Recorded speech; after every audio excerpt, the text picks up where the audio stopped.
Hey everyone, welcome back. So in my previous video, you saw where we collected or harvested a lot of cherries. In all, about 35 pounds. So now the question is, what do we do with all these cherries? Well, like I said, one of the things we're going to do is make wine out of the cherries. Some other ideas: cherry compote, perhaps pie filling depending on how much is left over, as well as freezing some of these for my smoothies.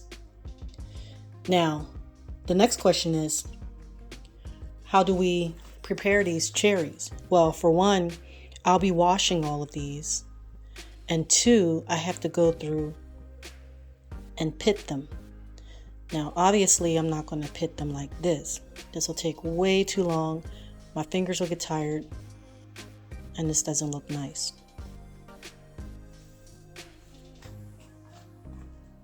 So I'll show you what I'm going to do as far as how I'm going to pit the cherries. But for right now, I'm just going to rinse these off and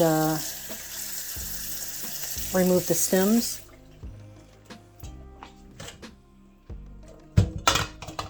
So I'm not wasting water.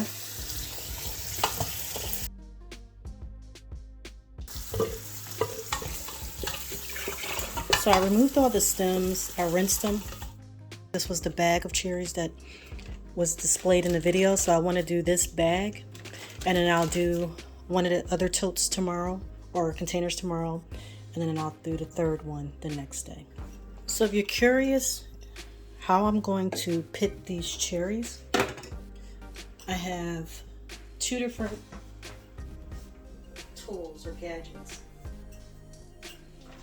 The first is my old cherry pitter that was given to me by a friend. And this cherry pitter, I can do 4 cherries at a time, 4 small or 4 large. That is it. This turns based on the size of cherries, and then you have these 4 metal, basically pokers, that would push the cherry pit through, and the cherries would remain on top of the plastic.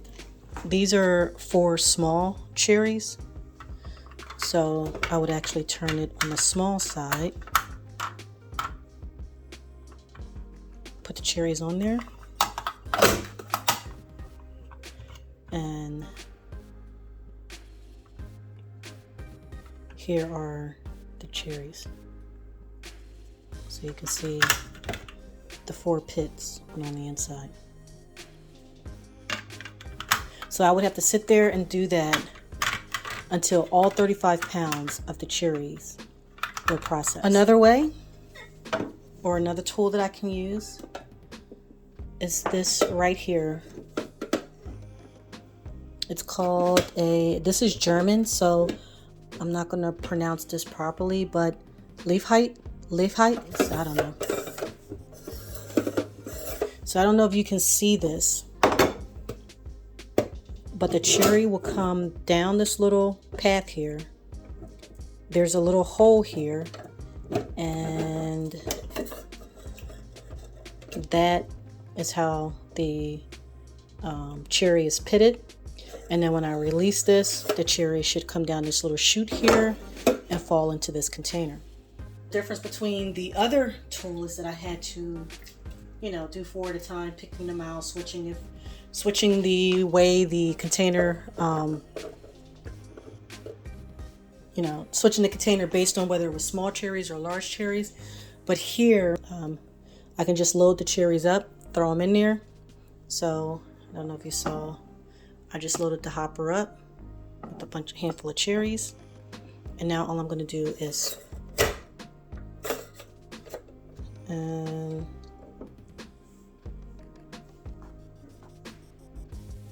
well, the pit is still there. Let's try this again. All right, that was better. Actually, 2 cherries came down.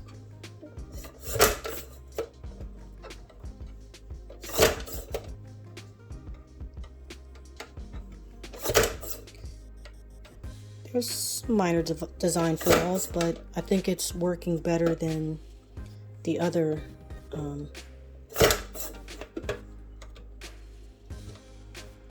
cherry pitter. So it's, let me back this up. So it gets stuck up there. So you got, so it's definitely much faster. And I will be using this tool. I'll post a link to where I got it in Amazon. Now this costs, it seems like it's doing a pretty good job. It looks like it's pretty consistent. This unit costs on Amazon, I believe it was $36, which I thought was a little bit much for this unit. But I got a refurbished one and it was brand new. Someone just shipped it back without opening the package. So it ended up costing $16 for this unit. So look for the refurbished pitter, and that would be a much better deal than paying $30 for something like this.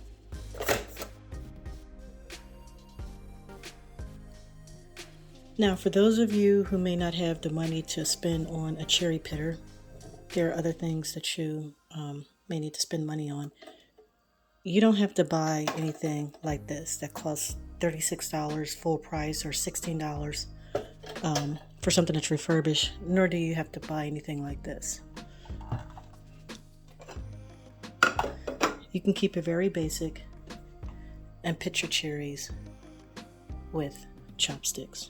Just put it in the middle and push through, and the pit comes right out. So that's another way that you can pit your cherries. So you don't have to spend money on gadgets. Before these gadgets existed, people were pitting cherries.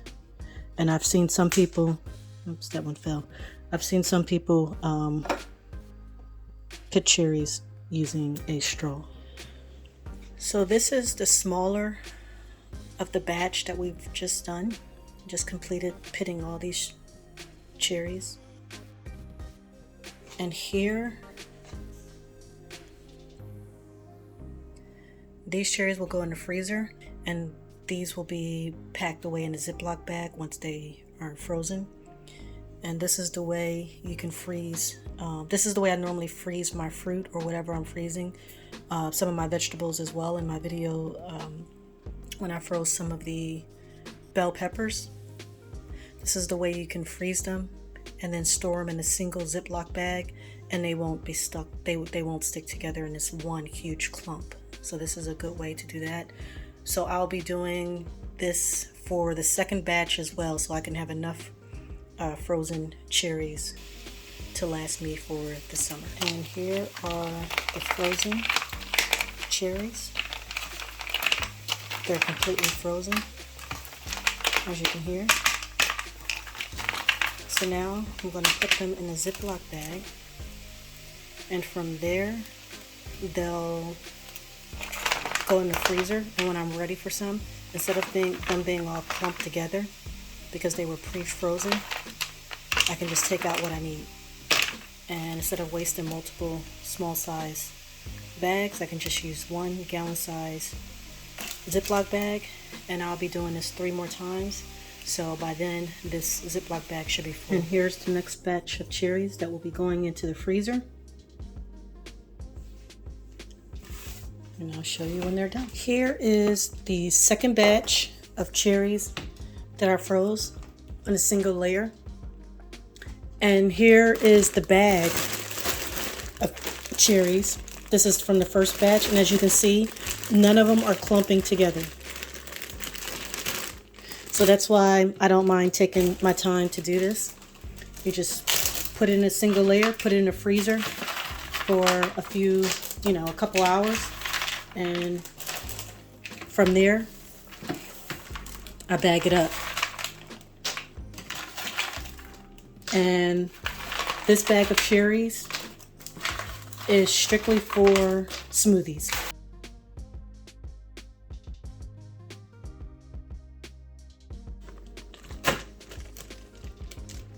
We'll see what if I need to start another bag or if I can get a little bit more cherries in here.